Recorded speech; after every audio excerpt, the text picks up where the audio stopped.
بسم اللہ الرحمن الرحیم۔ کیا بابل ہماری دنیا کا پہلا شہر تھا؟ بابل کب اور کس نے آباد کیا؟ بابل کے مالک باغات دنیا کے 7 عجوبوں میں سے ایک کیوں ہیں؟ وہاں کے باشندوں نے کیسے اس وقت کا سب سے بڑا اونچا ٹاور تعمیر کیا؟ قرآن میں بابل کا ذکر کیسے ہوا؟ بابل کا مشہور کنواں کیوں کھودا گیا؟ وہاں کے باشندے آخر کس گناہ میں مبتلا ہوئے کہ اس شہر کو اللہ پاک نے تباہ کر دیا؟ قیامت کے قریب بابل شہر کو کیوں آباد کیا جائے گا؟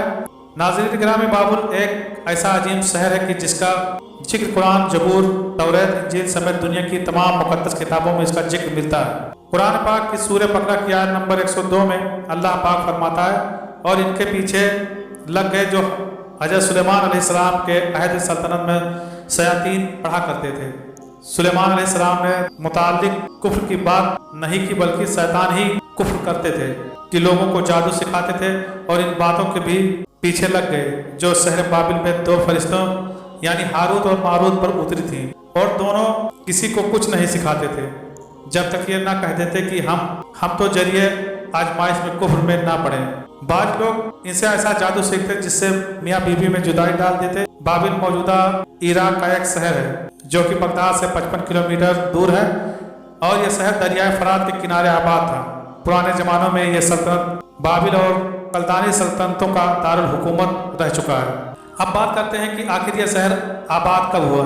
اس بارے میں معتبر روایات ہیں کہ حضرت آدم علیہ السلام نے دریائے فرات کے قریب ہی اپنا مسکن بنایا تھا۔ جب قابیل نے حابیل کو قتل کیا تو آدم علیہ السلام قابیل سے نفرت کرنے لگے، اور قابیل پہاڑوں کی طرف بھاگ گیا۔ قابیل اور اس کی اولاد شیطانی کاموں میں مگن تھے، اور حضرت عیسی علیہ السلام کی اولاد پر انہی پہاڑوں سے اتر کر حملہ آور بھی ہوتے تھے۔ جیسا کہ آپ جانتے ہیں کہ قابیل نے حابیل کو عورت کی وجہ سے قتل کی، اسی وجہ سے قابیل کی اولاد کا بھی یہی سیو تھا کہ وہ پہاڑ سے آتے اور لوٹ مار مچا کر پسند کی عورتوں کو اٹھا کر لے جاتے۔ اس لیے اس بستی کا نام بابل یعنی جدائی رکھا گیا۔ آپ اندازہ لگائیں کہ 5000 قبل از مسیح کی تحریروں میں بھی اس شہر کا تذکرہ موجود ہے۔ قدیم یونانی زبان میں اس کو بابلونیا بھی کہا جاتا تھا۔ 2300 قبل مسیح میں اس شہر پر ایلامی خاندان کا قبضہ ہوگا۔ وہ بادشاہ نمرود اسی خاندان کا حکمران تھا کہ جس نے خدائی کا دعویٰ کیا۔ 1750 قبل مسیح کے دوران عراق کے مشہور بادشاہ حمورابی نے بابل کو اپنے دارالحکومت کا درجہ دیا، اور اس نے بکثرت عمارات تعمیر کروائے، نہریں کھدوا کر آب پاسی کا نظام درست کیا۔ تبھی سے اس شہر نے ترقی کی منازل طے کرنا شروع کر دی۔ حمورابی کے بعد بادشاہتیں تبدیل ہوتی رہیں، یہاں تک کہ 689 قبل از مسیح میں کلدانی حکمران بخت نصر بابل کے تخت پر آیا۔ اس نے اپنے لڑکپن میں ہی مصر جیسی قوت کو گھٹنے ٹیکنے پر مجبور کر دیا، اور اپنے آس پاس کی تمام قوتوں کو چیر کرنے کے بعد یہودیوں کو علاقے یروشلم کی اینٹ سے اینٹ بجا دی۔ ہزاروں یہودیوں کو قید کر کے بابل لے آیا، اور ان سے دن رات مشقت لی جانے لگی۔ ان لوگوں میں حضرت دانیال علیہ السلام بھی شامل تھے۔ بخت نصر کے دور کو ہی بابل شہر کے عروج کا دور کہا جاتا ہے۔ اس نے سلطنت کی زیادہ تر دولت بابل کی تزئین و آرائش، اس کی فیصل بندیوں اور دبا پر خرچ کی۔ بخت نصر کی تعمیرات میں سب سے اہم مقام بابل کے باغات کو حاصل کرنا تھا، جو اپنے وقت سے لے کر اب تک کے عجائبات میں شمار کیے جاتے ہیں۔ یہ باغات اس نے اپنی حسین و جمیل ملکہ کے لیے بنوائے تھے۔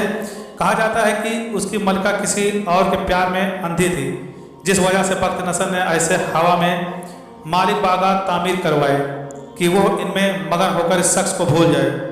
اور دوستو، یہ دنیا کے ان 7 عجائب میں واحد عجوبہ ہے کہ جس کے مقام کا ابھی تک کسی کو معلوم نہیں۔ نامور تاریخ دان ہیروڈیوس کے مطابق اس وقت بابل کی آبادی 5 لاکھ تھی۔ جیسے جیسے شہر کی آبادی بڑھنے لگی تو بادشاہ بخت نصر کو فکر لاحق ہوئی کہ کہیں شہر لوگوں کے لیے کم نہ پڑ جائے، اس لیے اس نے دریائے فرات پر پل تعمیر کروایا، اور پھر یہ شہر 2 حصوں میں ہو گیا۔ دریائے فرات کے مشرقی اور مغربی دونوں طرف لوگ رہنے لگے۔ دوستو، یہی وہ پہلا حکمران تھا جس نے پتھروں سے دنیا کا پہلا پل تعمیر کروایا۔ بس پھر آہستہ آہستہ یہ شہر بھی برائیوں کی طرف بڑھنے لگا۔ جیسے کہ اکثر ترقی پذیر شہر ترقیوں کی سیڑھیاں چڑھ کر برائیوں میں ہی مبتلا ہوتے ہیں۔ یہ شہر جادو آماج گاہ بن چکا تھا۔